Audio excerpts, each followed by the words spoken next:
Assalamualaikum warahmatullahi wabarakatuh. Perkenalkan, nama saya Nurul Fajriarsi dengan NIM 2024110051. Di sini saya akan meresensi buku Hukum Administrasi Negara di bagian bab 1, bab 6, bab 9, dan bab 13. Bab 1, Tinjauan Umum Hukum Administrasi Negara. A. Istilah dan pengertian.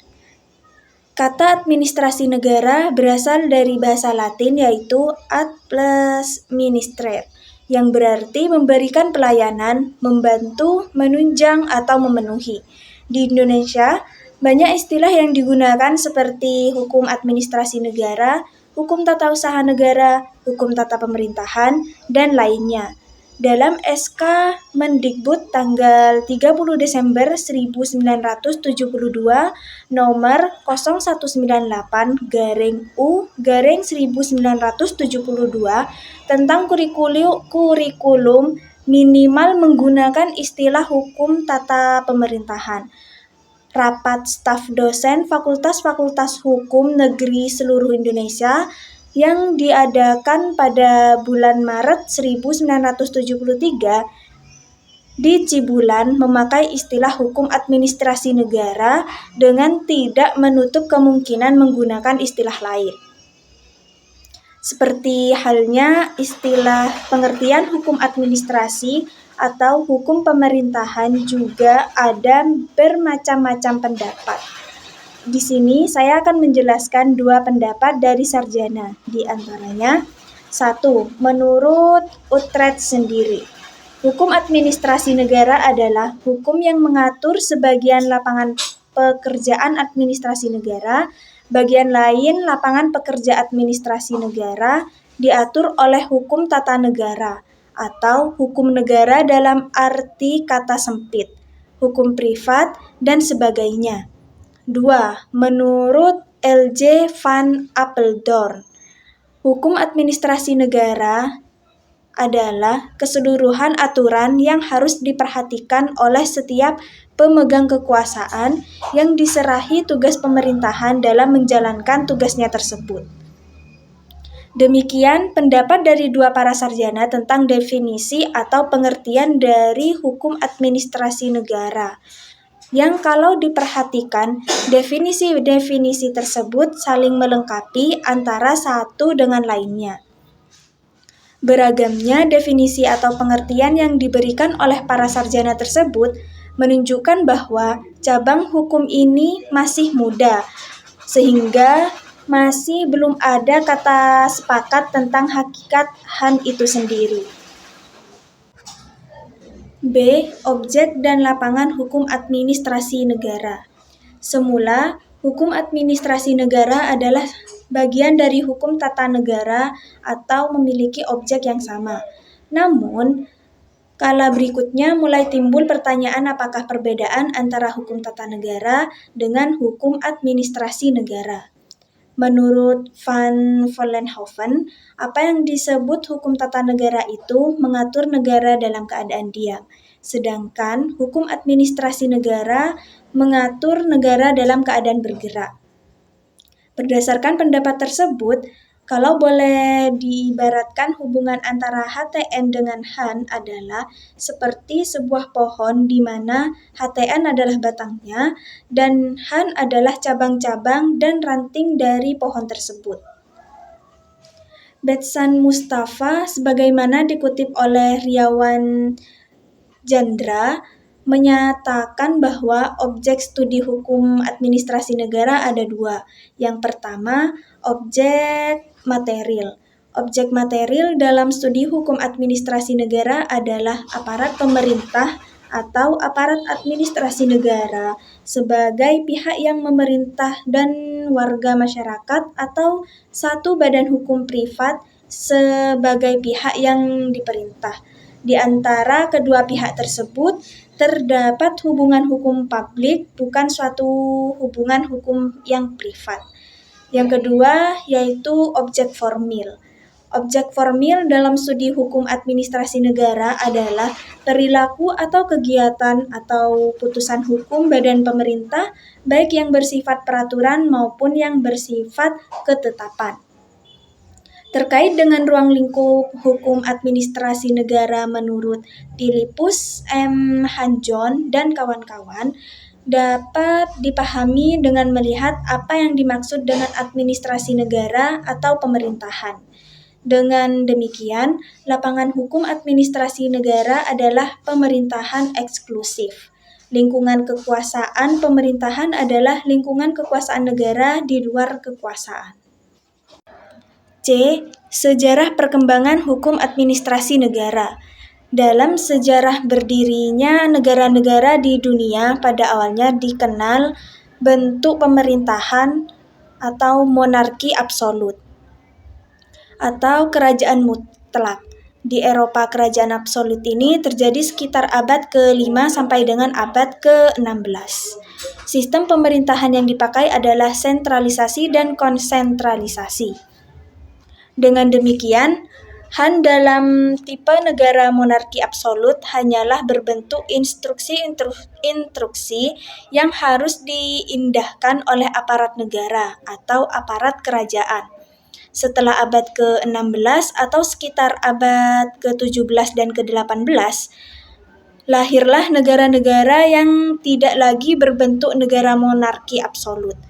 Kekuasaan absolut raja mulai dikurangi, mula-mula dengan memisahkan kekuasaan mengadili kepada lembaga peradilan atau yudikatif, hakim, yang mandiri yang tidak dapat dipengaruhi oleh raja, sehingga kekuasaan yang ada di tangan raja hanyalah kekuasaan membuat peraturan atau legislatif dan melaksanakan peraturan atau eksekutif. Hukum administrasi negara berkembang pesat pada abad ke-19 sampai ke-20 ketika muncul perubahan pada tipe negara hukum dari negara hukum penjaga malam menjadi negara kesejahteraan. Maka perkembangan hukum administrasi negara mengikuti perkembangan lapangan administrasi negara serta bentuk dan fungsi pemerintahan dan relasi antara negara atau pemerintah dengan rakyat. Resensi bab 1.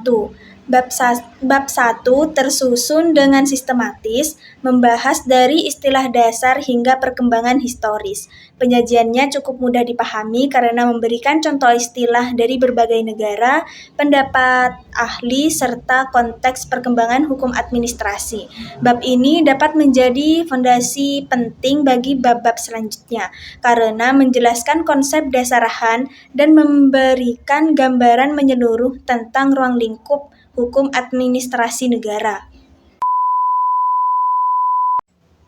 Bab 6. Susunan organisasi kepemerintahan. A. Lembaga-lembaga negara dalam konteks hukum. Administrasi negara, pembahasan tentang susunan organisasi pemerintahan hanya dilakukan sepintas, lalu dan tidak banyak buku atau literatur hukum administrasi negara yang menjelaskan. Organisasi pemerintahan disusun berdasarkan pada ketetapan Undang-Undang Dasar 1945, Undang-Undang Sektoral, dan Undang-Undang Kementerian Negara. Telah terbentuk ratusan organisasi pemerintah tingkat pusat dan melalui Undang-Undang Pemerintahan Daerah dan Desa serta Peraturan Daerah dan Peraturan Desa. B. Susunan organisasi pemerintahan tingkat pusat. 1. Kementerian Negara dan Departemen. Berdasarkan Pasal 17 Undang-Undang Dasar Republik Indonesia tahun 1945, Presiden sebagai pemegang kekuasaan pemerintahan dalam menjalankan tugasnya dibantu oleh menteri-menteri. Undang-Undang Nomor 61 Tahun 2024 tentang Kementerian Negara, menteri-menteri tersebut mempunyai tugas untuk melaksanakan urusan tertentu dalam pemerintahan, sehingga dapat diartikan bahwa semua fungsi pemerintahan sudah terbagi habis dalam tugas kementerian. 2. nomenklatur kementerian dalam Undang-Undang Dasar Republik Indonesia 1945. Susunan organisasi kementerian yang membidangi pemerintahan yang nomenklaturnya disebut dalam Undang-Undang Dasar Republik Indonesia 1945 tersebut terdiri atas unsur-unsur sebagai berikut.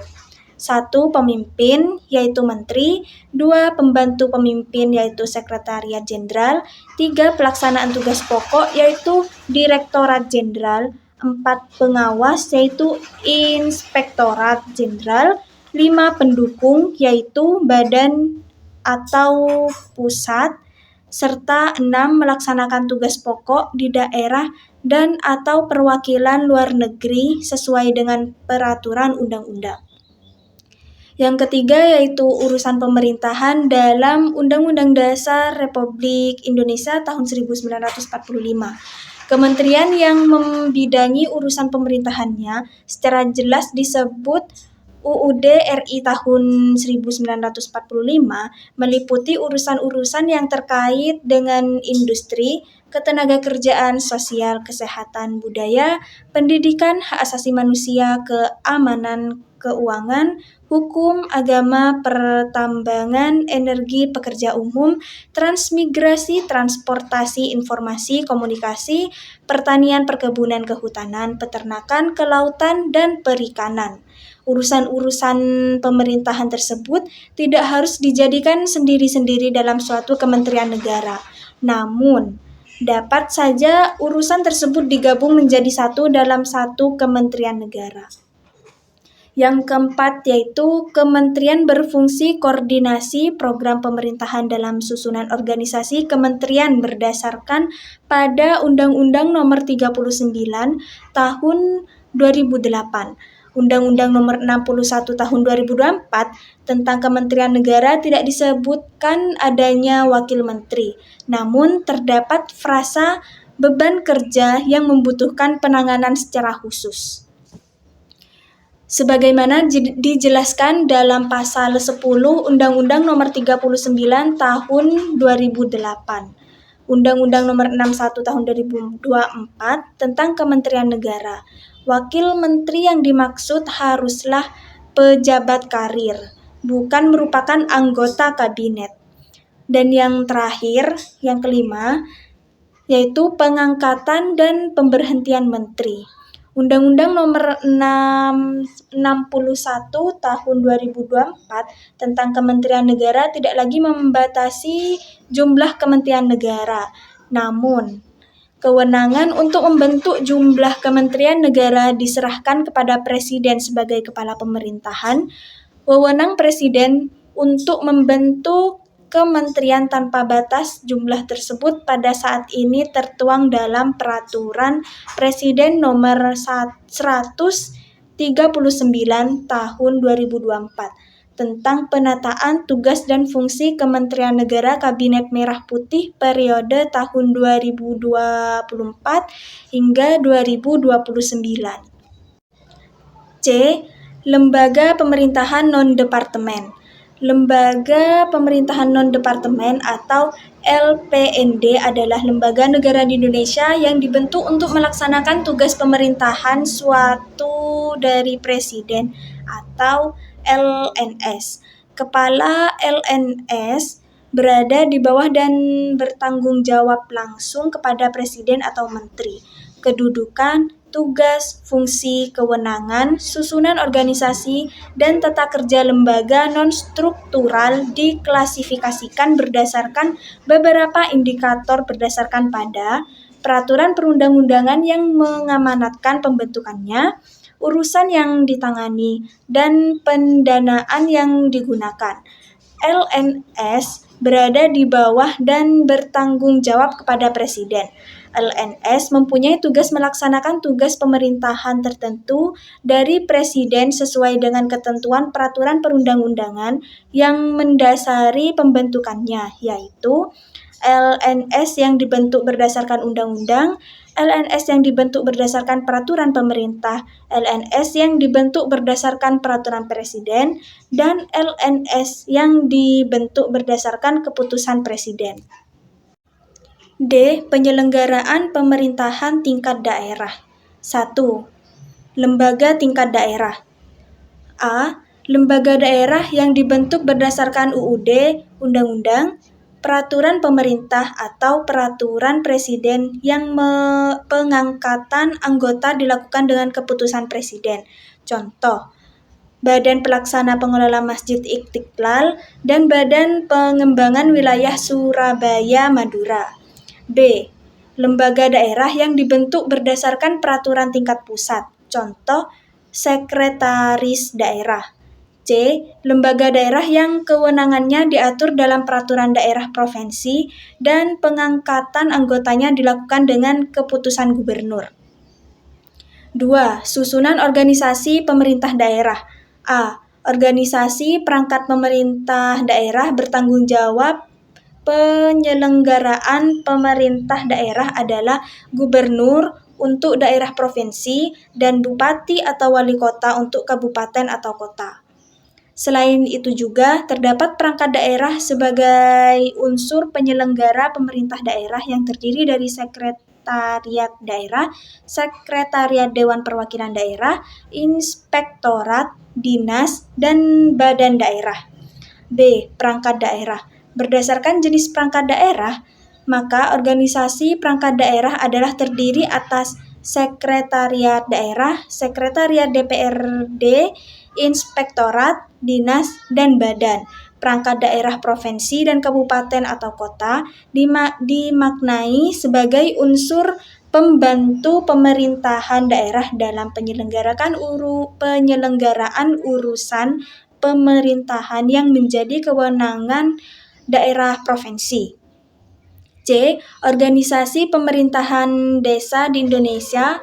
Pemerintahan desa merupakan kepala desa atau yang disebut dengan nama lain dibantu perangkat desa sebagai unsur penyelenggara pemerintahan desa atau nama lain dari desa.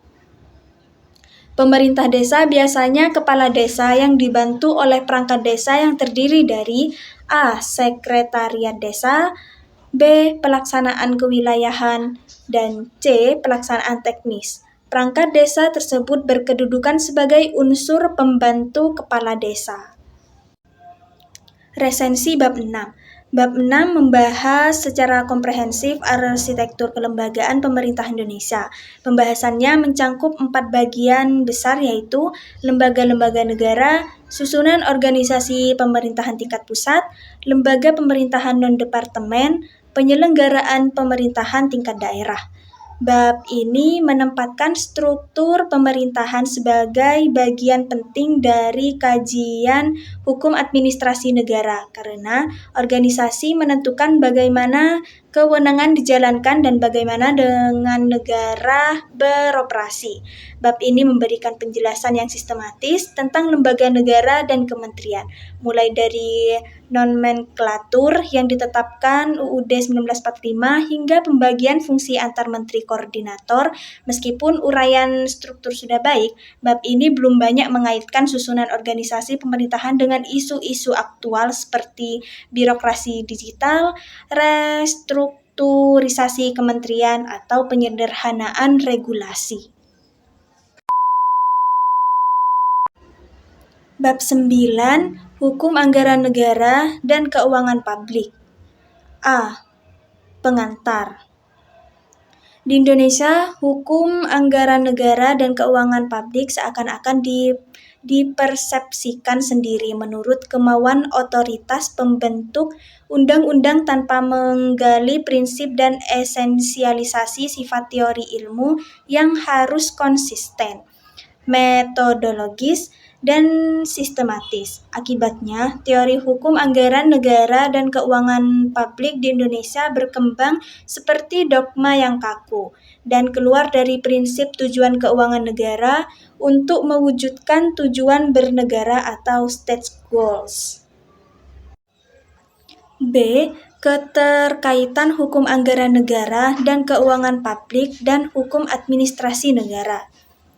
Dalam literatur hukum, anggaran negara dan keuangan publik memiliki keterkaitan dengan aspek publik secara umum dan aspek publik secara khusus yang memiliki keterkaitan dengan negara. Pemerintah merupakan pihak yang bertanggung jawab dalam pengelolaan keuangan negara. Dengan demikian, dapat dipahami jika penentuan anggaran negara dan kebijakan keuangan publik merupakan bagian dari fungsi atau aktivitas pemerintahan dalam rangka menjalankan kegiatan pemerintahan. Secara konseptual, keterkaitan hukum anggaran negara dan keuangan publik serta hukum administrasi negara diletakkan pada 3 hal. Pertama, dari segi wewenangnya, pengelolaan anggaran negara dan keuangan publik berada pada pemerintah sebagai subjek kajian hukum administrasi negara. Kedua, dari segi prosedur, pengelolaan anggaran negara dan keuangan publik dilakukan melalui mekanisme pemerintahan dari perencanaan sampai dengan pertanggungjawaban dilaksanakan badan atau pejabat pemerintahan dengan suatu peraturan atau keputusan yang merupakan salah satu objek kajian hukum administrasi negara. Dan yang ketiga, dari segi substansi sesuai dengan objek kebijakan anggaran negara dan keuangan publik, didasarkan pada asas umum pemerintahan yang baik, memperhatikan kepentingan umum, dan mencapai tujuan bernegara yang merupakan konsep utama dalam hukum administrasi pemerintahan. C. Definisi anggaran negara. 1. Anggaran negara dalam pengertian administratif. Anggaran dalam pemahaman administratif harus mengidentifikasi ketaatan terhadap pemaknaan tata kelolaannya. Jika dikelola secara administratif, publik diarahkan pada tujuan bernegara, sedangkan jika dikelola secara manajemen privat, diarahkan pada tujuan korporasinya. Konsistensi tata kelola tidak menghilangkan kendali publik. Dalam hal ini, negara melalui mekanisme yang diatur dalam ranah hukum yang berbeda karakternya. 2. Anggaran negara ditinjau dari sudut konstitusi. Menurut Arifin P. Suriatmaja, hak menentukan anggaran negara dari perwakilan rakyat pada umumnya dicantumkan dalam Undang-Undang Dasar atau konstitusi negara yang bersangkutan. Dengan demikian, anggaran negara adalah cerminan kedaulatan negara yang ditegaskan dalam konstitusi. Dalam ketentuan pasal 23 ayat 1 Undang-Undang Dasar 1945 pasca perubahan yang menyatakan anggaran pendapatan dan belanja negara sebagai wujud dari pengelolaan keuangan negara, sehingga secara nyata mengesampingkan esensi anggaran negara dalam pemahaman konstitusi. Yang ketiga, anggaran negara ditinjau dari sudut undang-undang dan peraturan pelaksanaan. Dalam kaitannya, anggaran negara sebagai undang-undang, Bais berpendapat penetapan anggaran negara bukanlah perbuatan pembentukan perundang-undangan, melainkan perbuatan pemerintahan.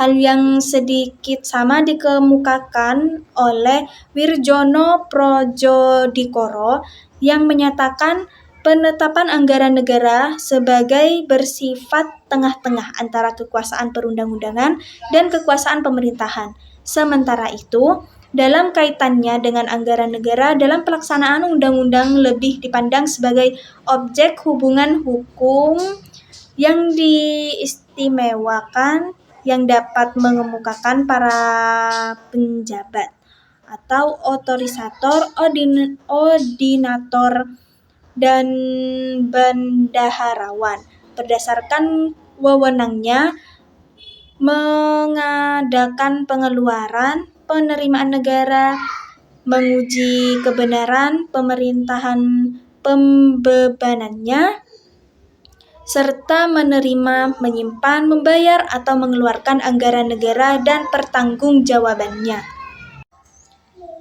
D. Definisi keuangan negara. Pada 21 Juli 1959, Dewan Pengawas Keuangan pernah menyatakan kepada Parlemen mengenai pengertian keuangan negara yang menyatakan keuangan negara adalah keseluruhan hak dan kewajiban serta keseluruhan kekayaan negara.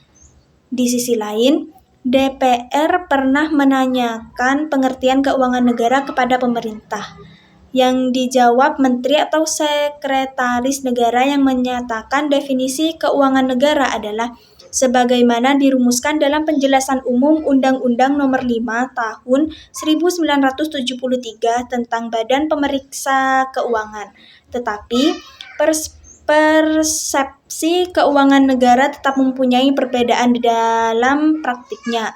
Di Indonesia, definisi keuangan negara dapat dipahami atas 3 interpretasi atau penafsiran terhadap pasal 23 Undang-Undang Dasar 1945 pra-perubahan yang merupakan landasan konstitusional keuangan negara. Sebenarnya, penafsiran pasal 23 Undang-Undang Dasar 1945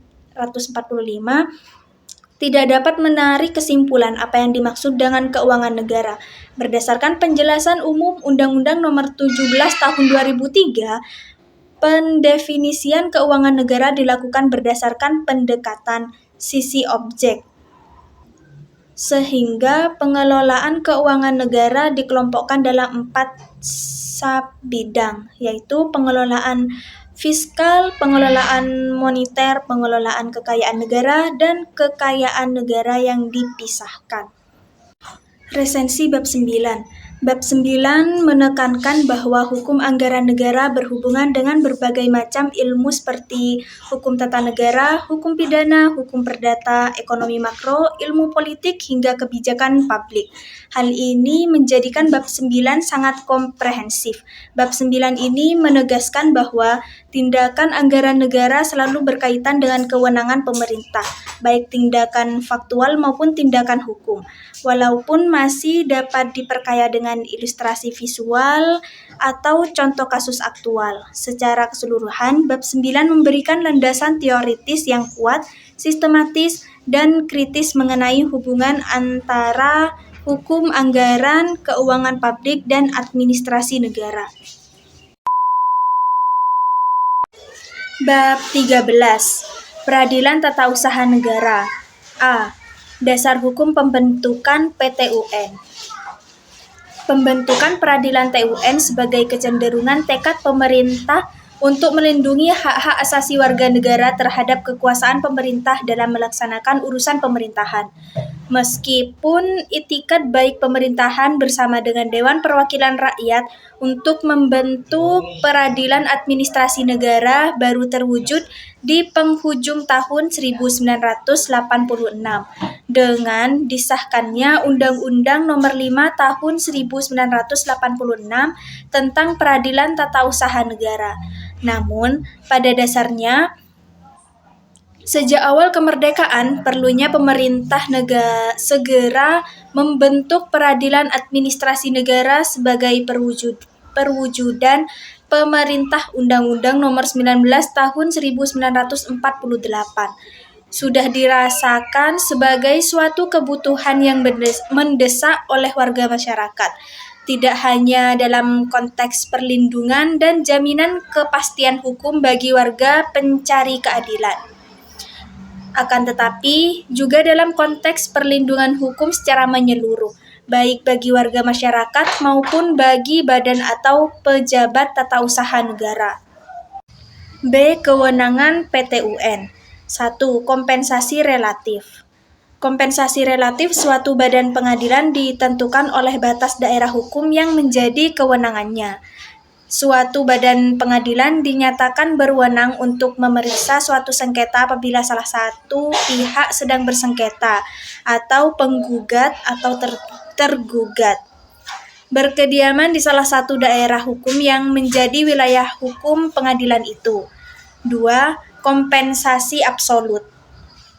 Kompensasi absolut PT UN adalah sengketa tata usaha negara yang timbul dalam bidang tata usaha negara antara orang atau badan hukum perdata dengan badan atau pejabat tata usaha negara, baik di pusat maupun di daerah, sebagai akibat dikeluarkannya keputusan tata usaha negara, termasuk sengketa kepegawaian berdasarkan peraturan perundang-undangan yang berlaku.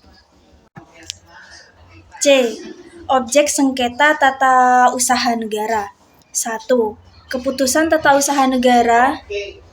Keputusan tata usaha negara adalah keputusan penetapan tertulis yang dikeluarkan oleh badan atau pejabat tata usaha negara yang berisi tindakan hukum tata usaha negara yang berdasarkan peraturan perundang-undangan yang berlaku, yang bersifat konkret, individual, dan final, yang menimbulkan akibat hukum bagi seseorang atau badan hukum perdata.